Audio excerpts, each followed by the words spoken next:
¿Cómo están? Muy buenas tardes, tengan todos ustedes. Es un gusto saludarles de nueva cuenta. Estamos comenzando el programa Volviendo a la Palabra de los jueves. Estamos todos los jueves a las 6 de la tarde, aquí en Radio Esperanza, en el 1140 de la AM en Monterrey, Nuevo León. Mi nombre es José Ángel Lara Castillo y te damos la bienvenida otra vez al programa Volviendo a la Palabra. Si quieres comunicarte con nosotros, estar en contacto, dejarnos tu comentario, lo que gustes y mandes, te voy a dar las vías de comunicación. Bueno, las de aquí de cabina tú ya las conoces, pero mi número de celular personal quisiera dártelo, no solamente para hoy, cualquier día de la semana puedes mandarme ahí un mensaje de texto o un WhatsApp. Es el 818-252-8607. Te lo repito, 818-252-8607. También puedes buscarnos en Facebook como Volviendo a la Palabra. Ahí nos mandas una solicitud y ahí también podemos estar en contacto. También puedes mandarnos un correo electrónico, seas de cualquier parte de la República o incluso fuera de México. Ahí podemos también estar en contacto en volviendo a la palabra @hotmail.com. Te lo voy a repetir, volviendo a la palabra @hotmail.com. También tenemos página de internet, si quieres visitarla, es www.volviendoalapalabra.com. Te la repito, www.volviendoalapalabra.com. Tanto en la página de internet como en el Facebook y también en nuestro canal de YouTube, que lo puedes buscar igual como Volviendo a la Palabra. Ahí actualizamos constantemente nuestras predicaciones, lo que hacemos el jueves aquí, el miércoles, porque también los miércoles estamos aquí en Radio Esperanza a las 7:30 de la noche, lo que hacemos el domingo en nuestra congregación y ojalá y te sea de bendición. También precisamente para los que preguntan en dónde nos reunimos, nosotros nos reunimos a estudiar la palabra de Dios todos los domingos a las 12 del mediodía en el centro de San Nicolás de los Garza.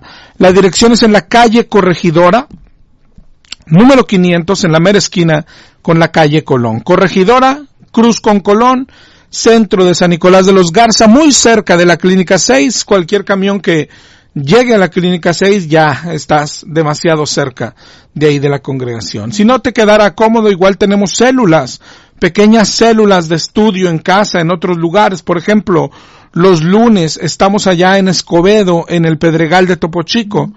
Los martes en la colonia Niño Artillero en Monterrey. Los miércoles en Los Fresnos en Apodaca. Los sábados en Arboledas de Santa Rosa en Apodaca, y esperamos poder seguir creciendo en esto, ¿ok? Y bueno, pues vamos a comenzar con el tema del día de hoy. Desde diciembre terminamos el año 2019 hablando de la Biblia, de su suficiencia, de su importancia, de lo indispensable que es, exhortando al pueblo a leer la Biblia. Y este año lo comenzamos igual, pero además dando unos consejos para entenderla, pero principalmente reglas para interpretarla, ¿ok? Y porque esto es súper importante, no solo es leer, ¿ok?, la Biblia, sino interpretarla correctamente. ¿Por qué es importante? ¿Por qué es indispensable? Porque solo en ella hay salvación. Así lo enseña la misma Biblia. Por ejemplo, en Juan 6:63 dijo Jesús: las palabras que yo he hablado son espíritu y son vida. Es decir, es en la palabra donde está la vida. Lo mismo adelantito en el 6:68 de Juan, Pedro le dijo: ¿a quién iremos si solo tú tienes palabra de vida eterna? Ahí es donde está la vida. Pablo escribió a Timoteo en 2 de Timoteo 3:15 que desde la niñez has sabido las sagradas escrituras, las cuales te pueden hacer sabio para la salvación por la fe que es en Cristo Jesús. Ahí está la salvación, en la palabra. Y solamente es de ahí partir con cosas lógicas. Si la salvación está en la palabra, ¿sabes cuál es el deseo del diablo? Que no seamos salvos. Dice en Juan 10:10 que el ladrón viene para hurtar, matar y destruir. pero no nuestra economía, hermano, ni nuestra salud, sino nuestra vida eterna. Eso es lo que Él quiere hacer. Y si la vida eterna está en la palabra, lógico que el diablo luchará contra la palabra de Dios, de una y mil maneras. Y de hecho la Biblia nos muestra algunas cuantas. Pero lo primero que intentará el diablo es mantener a las personas alejadas de la palabra de Dios. La palabra de Dios es un peligro para el diablo. Todo lo que el mundo ofrece, por eso, ahí el diablo mantiene entretenidas a las personas del mundo. ¿Okay? Todo lo que las personas siguen, dice Primera de Juan 2:15, no améis al mundo, ni las cosas que están en el mundo. Si alguno ama al mundo, el amor del Padre no está en él. Porque todo lo que hay en el mundo, los deseos de la carne, los deseos de los ojos y la vanagloria de la vida, no proviene del Padre, sino del mundo. Y si te fijas, todo esto es la mejor arma del diablo para mantener a la gente alejados de la palabra. Ahora bien, si alguien se acercara un poco a la palabra, si un cristiano por ahí, de esos que ya casi no hay, va y le comparte la palabra a alguien del mundo, ¿qué hace? Dice 2 de Corintios 4:4. 2 de Corintios 4:4 dice que en los cuales el Dios de este siglo, es decir, Satanás, ciega el entendimiento de los incrédulos para que no les resplandezca la luz del evangelio de la gloria de Cristo. El diablo sabe contra qué está peleando. El diablo sabe que el evangelio es el arma principal de Dios para salvar a las personas. El evangelio es la porción de la escritura que habla de la obra de Cristo, del perdón de nuestro pecado. Y esto es lo principal contra lo que lucha el diablo. Por eso, a los incrédulos les ciega el entendimiento. ¿Cómo? De una y mil maneras. El diablo te hace sentir bueno. Te dice que tú eres bueno, que tú no tienes pecado. Hay quien peca más que tú. O bueno, eso que tú estás haciendo, todos lo hacen. O bueno, eso que tú haces son pecaditos. Bueno, sí pecas, pero de perdido ayudas a la gente. Bueno, sí pecas, pero no le haces daño a nadie. Es decir, el diablo no deja que te sientas pecador. Al contrario, es el diablo el que hace sentir buenas a las personas. ¿Para qué? Para que no les resplandezca la luz del evangelio. Porque el evangelio necesita el reconocimiento de pecado. Por algo dijo Jesús, yo vine a llamar a pecadores al arrepentimiento. Dice Proverbios 28:13, el que encubre sus pecados no prosperará, pero el que los confiese y se aparta alcanzará misericordia. Entonces lo que quiere el diablo es que tú no sepas esto. Que tú no te sientas pecador, que jamás vayas a confesar tus pecados. ¿Cómo lo hace? Alejándote de la palabra, ¿okay? Alejándote de la palabra. Todo aquello que nos aleja de la Biblia no viene de parte de Dios, por el contrario, todo lo que te acerca a buscar a Dios en su palabra, es Dios el que lo envía. Así sea una prueba, así sea una tragedia, una enfermedad, acercarse a Dios y eso solo se hace por medio de su palabra. Ahora, el problema es cuando entramos a hablar de religiones, pero ya la pura existencia de tantas religiones, o bien dentro del cristianismo de tantas denominaciones tan diferentes, pero todas dicen estar basadas en la Biblia. Hermano, eso ya es para concluir algo. El diablo tiene algo que ver con todo eso. Tú puedes analizar lo que creen los adventistas, lo que creen los católicos, los testigos de Jehová, lo que creen los pentecostales, los bautistas, los metodistas, los neopentecostales, y te darás cuenta que no se parecen en nada entre ellos. Y sin embargo, todas sus doctrinas dicen ellos que las sacaron de la Biblia. ¿Cómo puede ser eso? Pues solamente la única explicación es que el diablo está usando la palabra de Dios para crear religiones, para crear denominaciones erradas que caminan al infierno. Esta es la obra maestra del diablo. Proverbios 14:12. Dice que hay camino que al hombre le parece derecho, pero su final es camino de muerte. Mateo 7:22, no todo el que me dice Señor, Señor entrará en el reino de los cielos, sino el que hace la voluntad de mi Padre que está en los cielos. Eso es lo que hace el diablo. Con los cristianos, ¿cómo trabaja?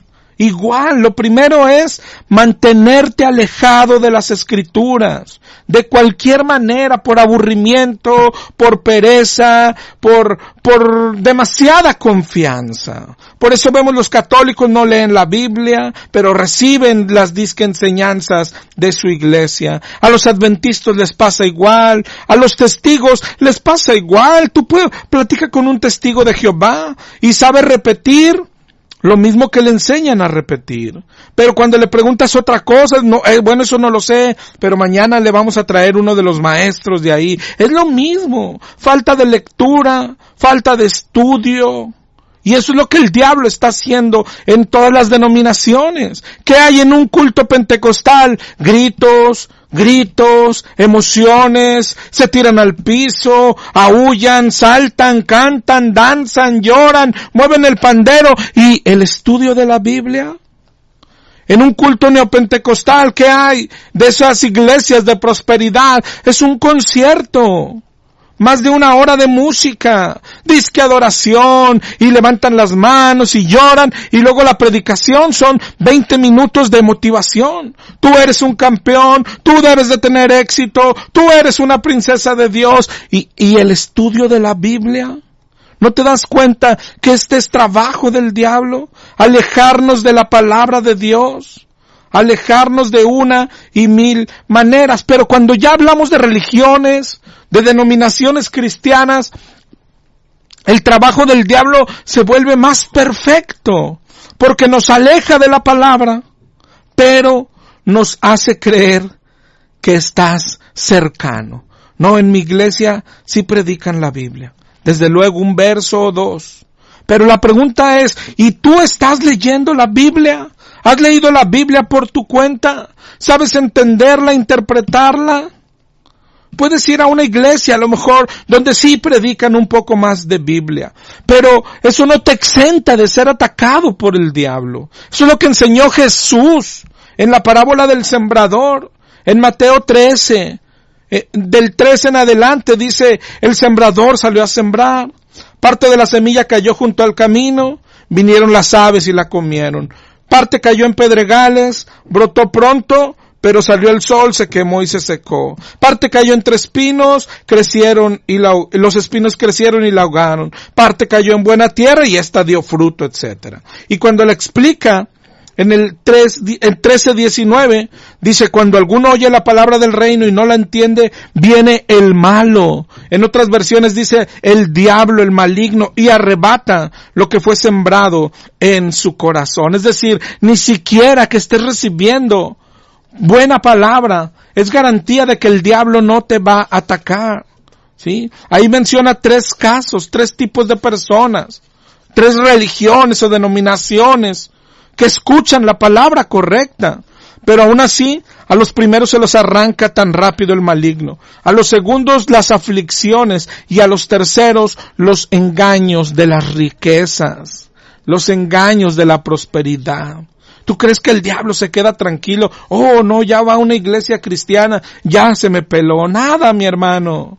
Nada, él anda como león rugiente buscando a quien devorar siempre.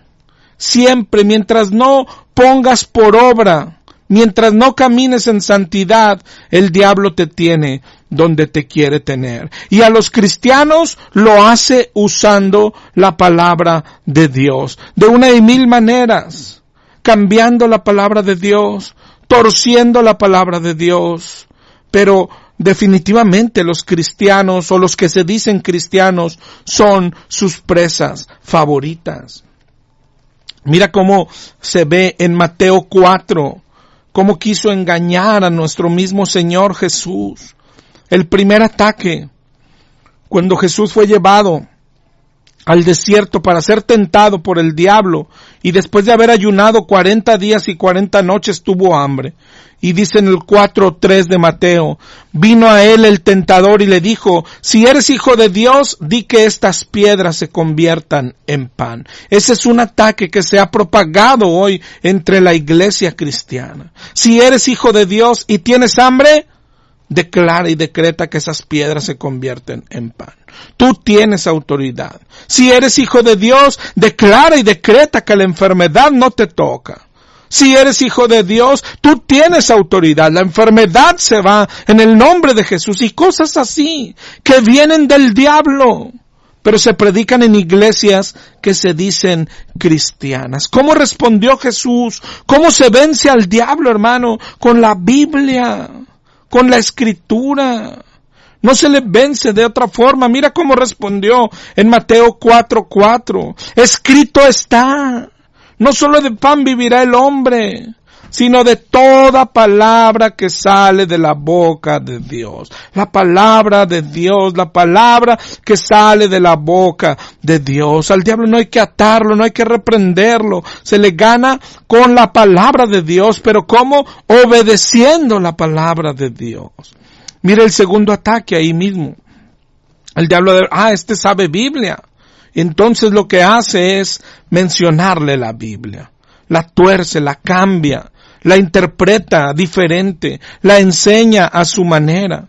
En Mateo 4:5, el diablo le llevó a la santa ciudad y lo puso sobre el pináculo del templo y le dijo, si eres hijo de Dios, mira cómo es la frase preferida, si eres hijo de Dios, no debes sufrir, si eres hija de Dios, eres una princesa, debes tener éxito, si eres hijo de Dios, le dijo, échate abajo, porque escrito está, dice el diablo.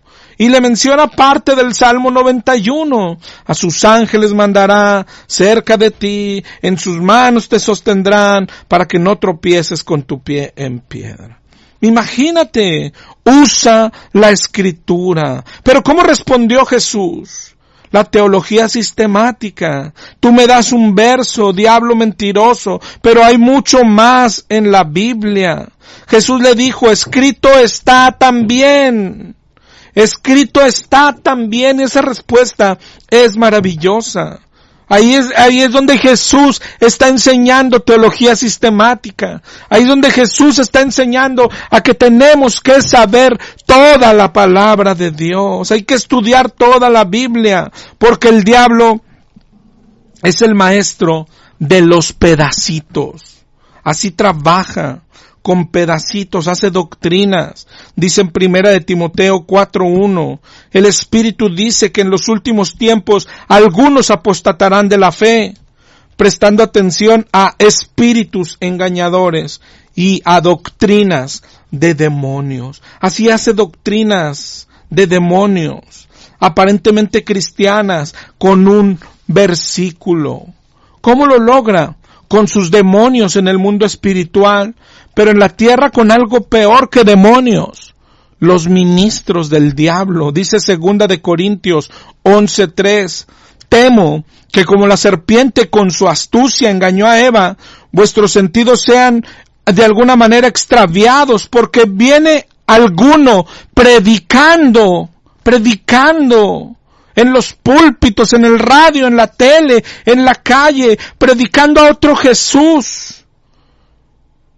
O recibís otro espíritu u otro evangelio y bien lo toleráis. ¿Te das cuenta?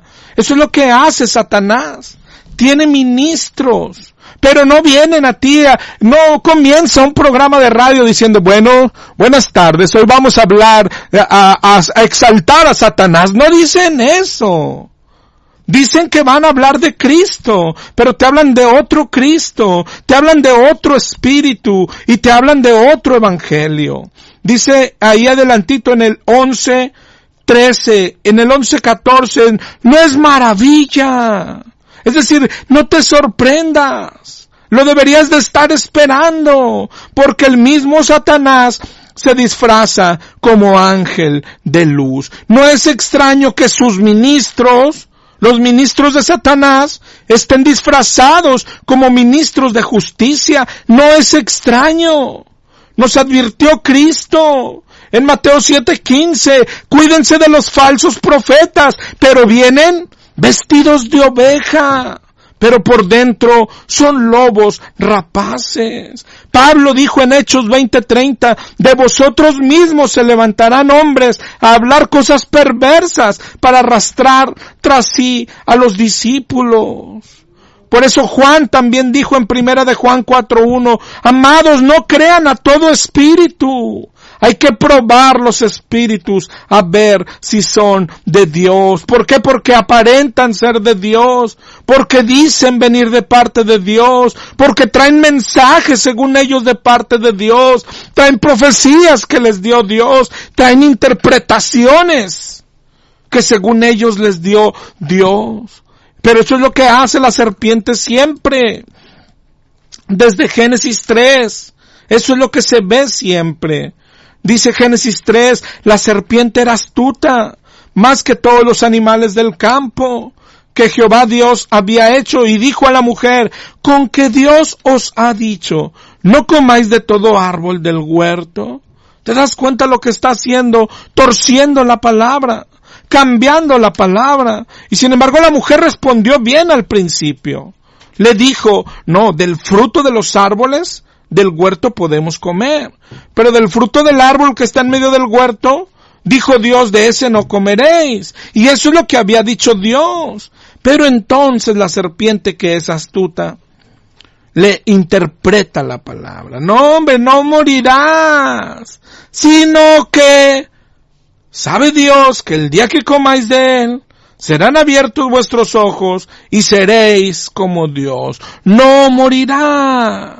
Eso no quiso decir Dios, es lo que enseña la serpiente y su enseñanza favorita. Peca y no morirás. Es tan predecible, hermano, y es tan increíble que nos sigue engañando. Peca, no morirás. El engaño de la serpiente. Salvo, siempre salvo. Salvo, siempre salvo. Peca, al fin que hay un purgatorio y ahí te tuesta un poquito. Peca, al cabo eres de los 144,000. Peca, al cabo tu pecado ya no cuenta. ¿Cómo defendernos, hermano? Con la palabra de Dios. ¿Cómo proteger nuestra vida y a nuestra familia? Con la palabra de Dios. Con la palabra de Dios. Ahí en Mateo 7 que leíamos ahorita, en el 7:23, cuando les dijo, nunca los conocí, apártense de mí, hacedores de maldad. Sigue el 24, y cualquiera que oye estas palabras y las hace, lo compararé a un hombre prudente. Es la palabra de Dios. Ahorita que leíamos también Hechos 20, y en el 29, cuando dice, se levantarán lobos rapaces y no perdonarán al rebaño. Pero en el 20:32 dice, ahora hermanos, los encomiendo a Dios y a la palabra de su gracia, que tiene poder para sobreedificaros. La palabra, todo gira ahí en la palabra. ¿Okay? Porque el diablo también sabe palabra. El diablo predica palabra por medio de sus ministros. El diablo ha levantado iglesias por medio de sus ministros, que en la fachada dicen, iglesia cristiana, Cristo esto. Iglesia cristiana, el castillo de tal. Iglesia cristiana, los adoradores de... Pero, ¿qué tenemos que hacer? Probar los espíritus. Dice segunda de Tesalonicenses 2:4, hablando del demonio, se opone y se levanta contra todo lo que se llama Dios o es objeto de culto, tanto que se sienta en el templo de Dios como Dios, haciéndose pasar por Dios. ¿Te das cuenta? ¿Y cuál es el método preferido del diablo? Ahorita empezábamos a hablar de él. Hacer doctrinas incorrectas, incompletas, erradas con un poquito de Biblia, con un versículo, con 2, con 3, pero nunca completas. ¿Ok? Tú ves los domingos los pastores darte enseñanza, darte doctrinas con 1 o 2 versículos. ¿Ok? Y tú te quedas, bueno, no está hablando de mí porque en mi iglesia sí enseñan Biblia. Mira, empieza, de hecho, este es el verso base de hoy, un versículo, y luego lo explica, con chistes, con cuentos, con su palabra, con emociones, menos con Biblia. ¿Ok? Doctrinas de un versículo. Eso es el método preferido del diablo y se nos ha metido al cristianismo y a veces no lo detectamos, pero es muy sencillo detectarlo. Acuérdate que lo que hablamos, si tú te aprendieras 3 reglitas principales para entender la Biblia. Cuando un tema que quieras entender, primero hay que tener un diccionario para saber qué significa la palabra que queremos saber. Aplicar el contexto, entender cada versículo en su contexto y hacer teología sistemática. Es decir, cuando formamos una doctrina en nuestra mente, tiene que estar formada por todos los versos que tiene la Biblia sobre el mismo tema. Ejemplos son innumerables, hermano. Sin ir más lejos, lo que yo estoy haciendo hoy, a veces hay gente que dice, no, ese programa está muy mal. ¿Por qué? Porque dice Mateo 7:1, no juzguéis para que no seáis juzgados. Y ya con un solo verso, hay gente que piensa que está prohibido juzgar, ¿verdad? Está prohibido juzgar. Y después, si el juicio lo haces sobre un pastor, además te dice el otro verso, no toquéis al ungido de Jehová. Y ahí andas con miedo, ¿sí? ¿Cómo contestó Jesús? Escrito está también. La Biblia dice también, no juzguéis según las apariencias, sino juzgad con justo juicio. La Biblia dice también, en 1 de Juan 4:1, probar los espíritus a ver si son de Dios. La Biblia dice también, dijo Jesús, Mateo 7, guárdense de los falsos pastores. ¿Qué hacemos? No sé si lo veas, es un engaño del diablo con un versículo prohibirte juzgar. ¿Para qué? Para que tú te sostengas en donde hay mentira. Pero este es el mejor método del diablo. Las religiones, las denominaciones han tropezado en esto. Todas tienen respaldo para sus doctrinas en un versículo. Por ejemplo, los testigos de Jehová dicen que Jesús no es Dios. ¿Y se basan en qué? En la Biblia, en muchos versos que enseñan que Jesús es el Hijo de Dios. Mira, aquí dijo que el Padre mayor es que yo. Mira, además acá Jesús le oraba a Dios, tienen que ser distintos y así. ¿Ok? Los adventistas dicen que debemos de guardar el sábado. ¿En qué se basan? En la Biblia. En Éxodo 20 es uno de los 10 mandamientos. Los católicos, para todas sus doctrinas, óyelo bien, para todas, ya tienen algún versículo bíblico que la soporta según ellos. Por ejemplo, el hacer imágenes y te llevan allá a Éxodo 25, donde Dios mandó a hacer querubines. Ya ves, imágenes de querubines, por eso hacemos nosotros el San Judas. Nadie piensa, ¿y qué rayos tiene que ver eso? Nada, ahí está su soporte. Y los evangélicos, que se supone que somos el pueblo de la Reforma, el pueblo de que sí lee la Biblia, el pueblo de las 5 solas de Lutero, el pueblo de la sola Escritura. Nos ha pasado lo mismo. El diablo nos está haciendo lo mismo. Estamos llenos de doctrinas de un versículo. Hablamos en lenguas, ¿por qué? Por Hechos 2. Para pedir cualquier tontería, pedid y se os dará. Para decir que Dios no manda la enfermedad, Isaías 53. Para la prosperidad, para todo, para orar por los enfermos, Santiago 5. El diablo es el maestro de un versículo. un versículo para asustarte que tienes que diezmar. Malaquías 3:8, estás robando a Dios. Y ahí anda la gente toda asustada. Para atar demonios, Mateo 16. Oye, ¿y significará eso? ¿A quién le importa? Cuando le dices a algún pastor que tienes duda, que quieres preguntarte, sométete a tu pastor. Y luego hasta le prohíben juntarse con el rebelde entre él.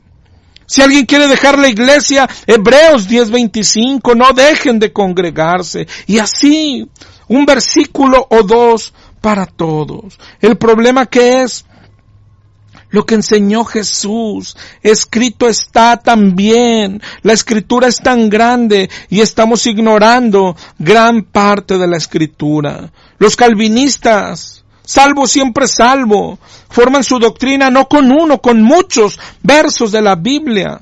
Pero ¿cuál es el problema? Que escrito está también, que la salvación hay que cuidarla, o podríamos perderla, o podríamos ser cortados. ¿Qué hacen con ellos? Ignorarlos. Cada que te explican su doctrina, te dan los versos donde parece que sí, la salvación no se pierde. ¿Ok? Y son muchos. Pero no importa, si hubiera uno solo que dice que sí se pierde, ese ya complementa la doctrina. No sé si te das cuenta, las doctrinas incompletas es el mayor engaño del diablo. ¿Por qué danzamos? Porque mira acá, la Biblia enseña que David danzó. Si nos ves reír sin parar, mira, es la risa en el espíritu. El Salmo 126:2 dice, nuestra boca se llenará de risa. Nos caemos al piso, mira Daniel 8:18. Mientras él hablaba, caí en tierra sobre mi rostro. ¿Ves? Todo tiene un versículo. Ni significa lo que ellos dicen, pero tienen un versículo. Todo erróneo, pero respaldado con un versículo de la Biblia. Por eso hemos comenzado el año tratando de darte reglas de cómo se forma una doctrina correcta. Y lo que vamos a hacer ahorita, en lo que resta de tiempo, tratar de ponértelo en la práctica, cómo se forma una doctrina correcta. Antes de continuar, quiero darte mi número de teléfono por si quieres mandarme un WhatsApp o un mensaje de texto. Es el 818-252-8607. ¿Ok? Ahí estamos a tus órdenes, no solamente hoy, sino cualquier día de la semana. Ya está todo esto muy hablado. Lo que quiero es ahora, ¿qué tal si lo vemos en la práctica, no? Un ejemplito, hay muchos, y yo creo que podríamos dar varios las próximas semanas, pero ahorita para terminar el programa y para ilustrarte de lo que estamos hablando, mira esta pequeña doctrina, porque en realidad ni siquiera es tan grande, pero la mayoría de la iglesia piensa, Dios no se arrepiente, ¿verdad? Tú lo has escuchado, te lo han enseñado, tal vez así lo crees. ¿Puede Dios arrepentirse? No, de ninguna manera. Y sin embargo, ¿por qué crees eso? Y todos vamos a un verso. Hay uno, hay dos, nada más. Números 23:19. Dios no es hombre para que mienta, ni hijo de hombre para que se arrepienta. ¿Ves? Él no se arrepiente. Primera de Samuel 15:29. El que es la gloria de Israel no mentirá, ni se arrepentirá, porque no es hombre para que se arrepienta. Y es exactamente de lo que estamos hablando. Doctrinas de demonios, cuando las forman con un pedacito de Biblia, con un versículo, es lo que más se está dando en la iglesia. Doctrinas de un versículo son doctrinas de demonios, demonios adentro de la iglesia. ¿Okay? Con estos dos versiculitos concluyen que Dios no se arrepiente, que no puede arrepentirse, y ya de ahí se agarran con cosas que son de su autoría. No, si Dios se arrepiente, sería como un hombre. Si Dios se arrepintiera, sería como humanizarlo. Si Dios se arrepiente, entonces sería imperfecto. Si Dios se arrepiente, entonces no es omnisciente. Si Dios se arrepiente es porque se equivoca. Y tonterías que salen de su mente. Lo que importa es qué dice la Biblia. ¿Qué dice la Biblia? Y aquí nos sirve para poner en práctica estas tres cosas. Hermanos, si tú las aprendes, cuando quieras saber un tema, ponlas en práctica. Lo primero, herramientas, ¿qué es? El diccionario principalmente. ¿Ok? ¿Qué es arrepentirse? En el diccionario es la palabra metanoia, que viene de la palabra metanoeo, que significa cambiar de mente o reconsiderar o revertir una decisión. ¿Sí te das cuenta? Reconsiderar, cambiar una decisión. Eso es arrepentirse. Otra herramienta. Aunque esto hay que ponerlo en práctica leyendo toda la Biblia completa, pero acuérdate que la concordancia es una ayuda. Pero hermano, esta es una doctrina que cualquier niño la desvanecería. ¿Sí? Agarras una concordancia, busca la palabra arrepentirse y mira cómo está abundantemente en la Biblia aplicada a Jehová, a Dios, al Padre, que sí se arrepintió. ¿Cómo puedo yo concluir con un solo verso que Dios no se arrepiente? Cuando en la Biblia, mira estos poquitos, hermano, poquitos. Génesis 6:6, y se arrepintió Jehová de haber hecho hombre en la tierra. Entonces, ¿se arrepiente o no se arrepiente? ¿Qué dice la Biblia? Primera de Samuel 15:35. Y Jehová se arrepentía de haber puesto por rey a Saúl. Segunda de Samuel 24:15. Cuando el ángel extendió su mano sobre Jerusalén para destruirla, Jehová se arrepintió de aquel mal. ¿Cómo puedo yo tener una doctrina que contradice la Biblia? No, yo digo que Dios no se arrepiente. Y aquí dice segunda de Samuel 24:15, Jehová se arrepintió. ¿Te das cuenta? Jeremías 18:8 en adelante.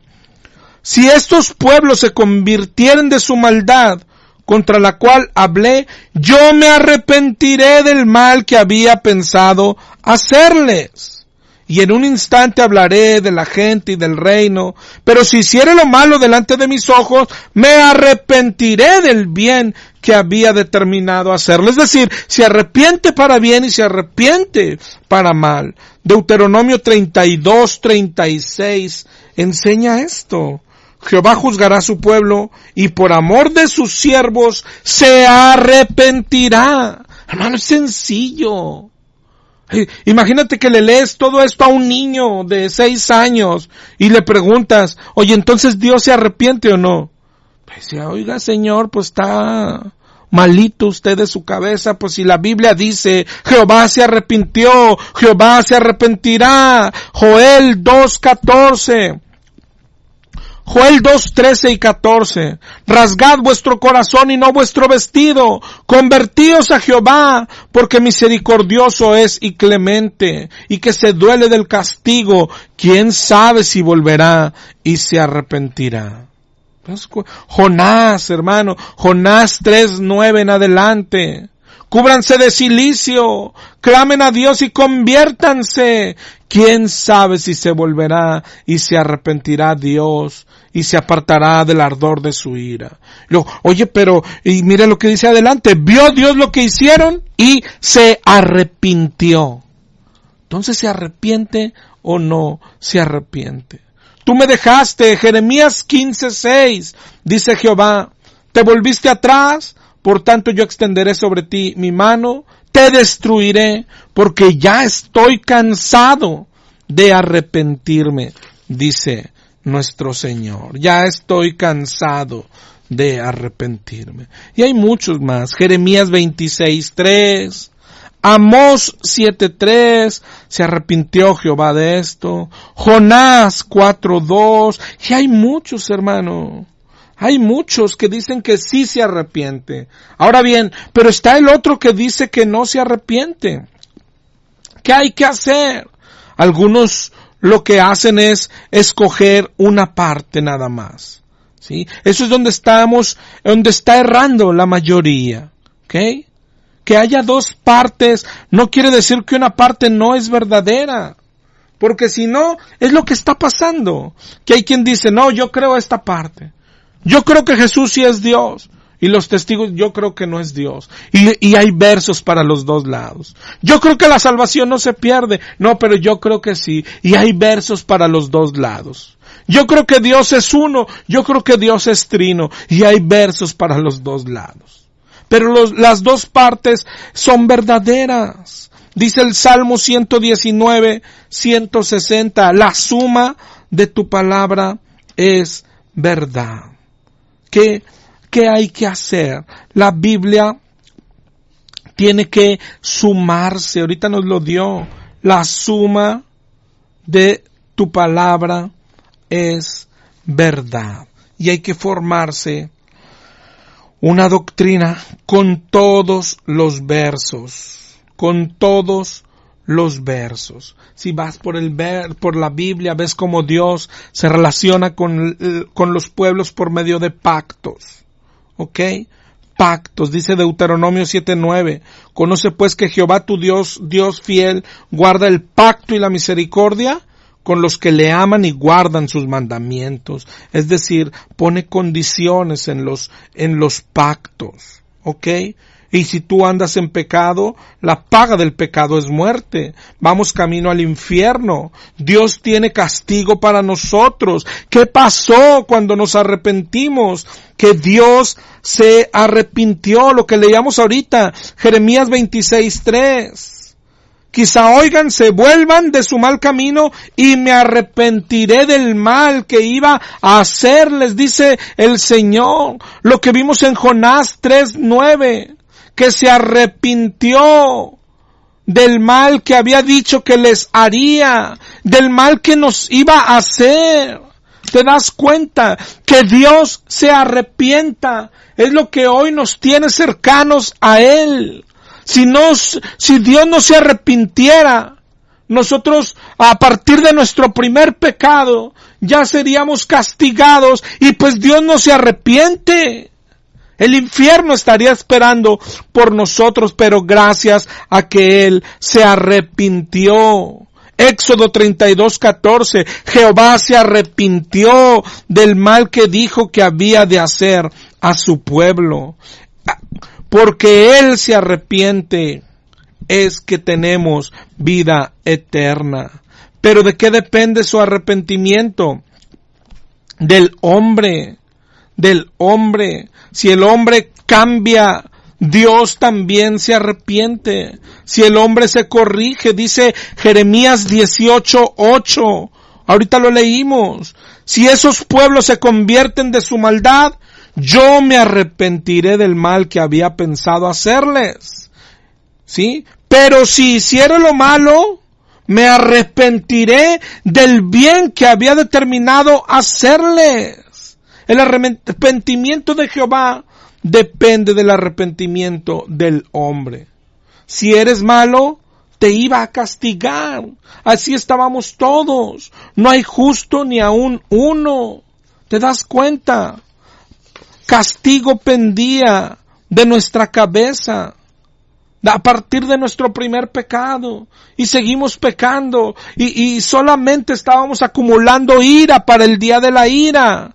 ¿Hasta qué? Hasta que nos tocó, nos arrepentimos, nos quebrantamos, le pedimos perdón, clamamos a Él.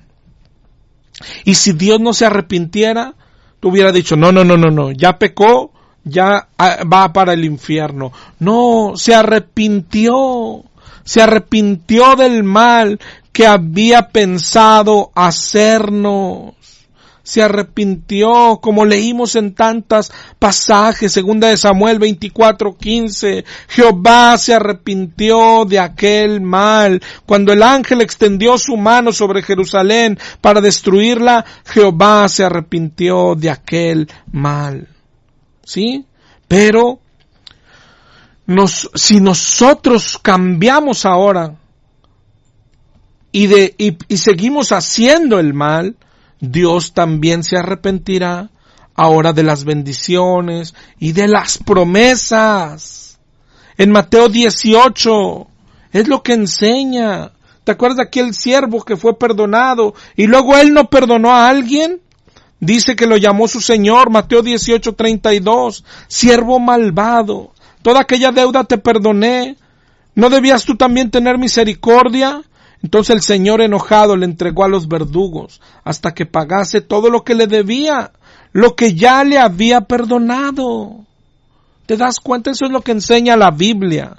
Pero entonces veamos ahora, ya aplicamos el diccionario, que es cambiar, revertir una decisión, luego ya vimos la concordancia que enseña muchas veces la Biblia que Dios sí se arrepiente. Ahora apliquemos la regla del contexto al verso con el que empezamos, al que parece decir que Dios no se arrepiente nunca.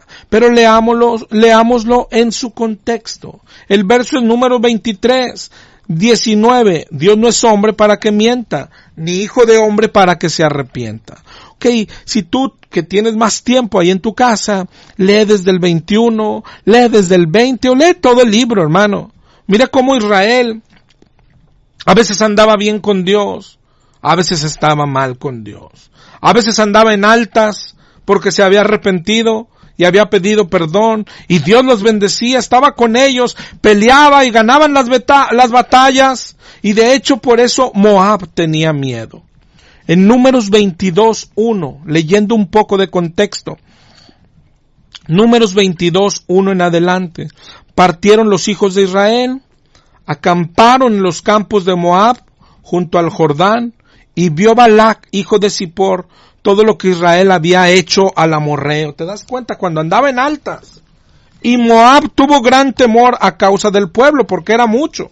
Se angustió Moab a causa de los hijos de Israel, y dijo a los ancianos de Madián, ahora lamerá esta gente nuestros contornos, como lame el buey la grama del campo. Y Balac, hijo de Zippor, era rey de Moab. Por tanto envió mensajeros a Balaam, hijo de Beor, que está en Petor, que está junto al río en la tierra de los hijos de su pueblo, para que lo llamasen, diciendo, un pueblo ha salido de Egipto y cubre la faz de la tierra. Habita delante de mí, ven te ruego, maldice este pueblo, porque es más fuerte que yo. Y ahí es donde cuando quieren hacer esto, es cuando Dios dice, ¿sí? Cuando Dios dice en Números 23, porque aquel creía que este profeta, a lo que maldecía, era maldito. ¿Okay? Por eso le decía, es más fuerte que yo, quizá yo pueda herirlo, pues yo sé que el que tú bendigas será bendito, y el que tú maldigas será maldito. Entonces cuando Balaam viene, dice en el 23:20, he aquí he recibido orden de bendecir. Él dio bendición, y yo no puedo revocarla. No ha notado iniquidad en Jacob, ni ha visto perversidad en Israel. Jehová su Dios está con él. Y ahí es donde dice, Dios no es hombre para que se arrepienta. Es decir, no es como nosotros. Si Israel está bien con él, si ya pidió perdón, Dios promete bendecirlo. Y no es hombre para que se arrepienta, como diciendo en la mañana, no, mejor siempre no. Mejor si les voy a hacer mal, los voy a maldecir. No. Si Israel se había arrepentido, si Israel había pedido perdón, Dios prometió bendecirlos y no se va a arrepentir de aquello. Pero sigue leyendo el contexto, hermano. Mira, adelántate hasta Números 25:1. Ya cuando pasó este suceso, ya dijo el profeta, porque Dios le dijo que ni se le ocurriera maldecir a Israel, porque él quería bendecirlos. Y ahí es donde dice, Dios no se va a arrepentir, Él quiere bendecirlos y los va a bendecir. Pero vea Números 25:1, 2 capítulos adelante. Moraba Israel en Sittim. Y ahora mira lo que dice, el pueblo empezó a fornicar con las hijas de Moab, las cuales invitaban al pueblo a los sacrificios de sus dioses. Y el pueblo comió y se inclinó a sus dioses. Acudió a Baal Peor. Y el furor mira lo que dice ahí. El furor de Jehová se encendió contra Israel. Pero luego que dijo, pero ya había dicho que los iba a bendecir, y no me puedo arrepentir, me ganaron. No dice eso. 25:4, Jehová dijo a Moisés, toma a todos los príncipes del pueblo y ahórcalos ante Jehová delante del sol, y el ardor de la ira de Jehová se apartará de Israel. Entonces Moisés dijo a los jueces, matad cada uno aquellos de los vuestros que se han juntado con Baal Peor. ¿Te das cuenta? Dios había dicho bendecirlos cuando Israel estaba arrepentido y estaba obedeciendo la voluntad de Dios, pero más adelante, y fue en aquel contexto cuando el Balaam dijo, no, Dios dijo que los iba a bendecir y no es hombre para que se arrepienta. Pero en el 25, cuando el pueblo empezó a fornicar, se arrepintió otra vez y ahora los castigó. Matad cada uno aquellos de los vuestros que se han juntado con Baal Peor. ¿Te das cuenta, hermano? Aplicando estas tres cosas en cualquier tema que quieras tener la doctrina correcta. Ve a un diccionario, usa una concordancia y cada verso interprétalo en su contexto. Dios se arrepiente, sí se arrepiente, dependiendo del arrepentimiento del hombre, como leíamos ahorita en Jeremías 18. Pero mira ya para rematar, Ezequiel 33:13. Cuando yo dijere al justo, de cierto vivirás, pero él confiado hiciera iniquidad, todas sus justicias no serán recordadas, sino que morirá. Oye, le dije de cierto vivirás, dijo Jehová, pero y luego dice, pero morirá. Pues ¿cómo? Y luego dice en el 14, y cuando yo dijere al impío, de cierto morirás, pero él se convirtiere de su pecado, si el impío restituyere la prenda y caminar en los estatutos de la vida, vivirá ciertamente y no morirá. Luego en la Biblia dice, en otros 2 o 3 versículos, que en Jehová no hay cambio. Que dice, por ejemplo, Hebreos 13:8, que Él es el mismo ayer, hoy y para siempre. Dice, bueno, ahí a ver qué dice eso. Pues es lo que te estoy enseñando. Que Él es el mismo ayer, hoy y siempre, no dice que no se arrepiente. Al contrario, si tú ves Jeremías, ves Ezequiel y ves que Dios sí se arrepiente, ese es el Dios que tenemos hoy. Dios no hay mudanza, dice Santiago 1:17. En Dios no hay mudanza ni variación. Si Él en Ezequiel 33 dice, cuando yo dijera al justo vivirás, pero pecare, él morirá. Pero si le digo al pecador morirás, y si se arrepiente vivirá, ese es el mismo Dios de ayer, hoy y se arrepiente y para siempre, que sí se arrepiente, dependiendo de cómo el hombre se arrepiente también, o para bien o para mal. De hecho, es su arrepentimiento, el arrepentimiento de Dios, el que nos dio vida eterna cuando nosotros nos arrepentimos y le prometimos cambiar de vida. Pero si persistimos en pecar, Él también se arrepentirá de las promesas y las bendiciones y nos pagará, como dice la Biblia, la paga del pecado es muerte. Oye, pero ¿a qué no es salvo siempre salvo? Eso enseña el diablo desde Génesis 3. Come, al fin que no morirás. A leer la Biblia, mis hermanos, y a conocer al Dios verdadero. Dios te bendiga y nos escuchamos la próxima semana si el Señor lo permite.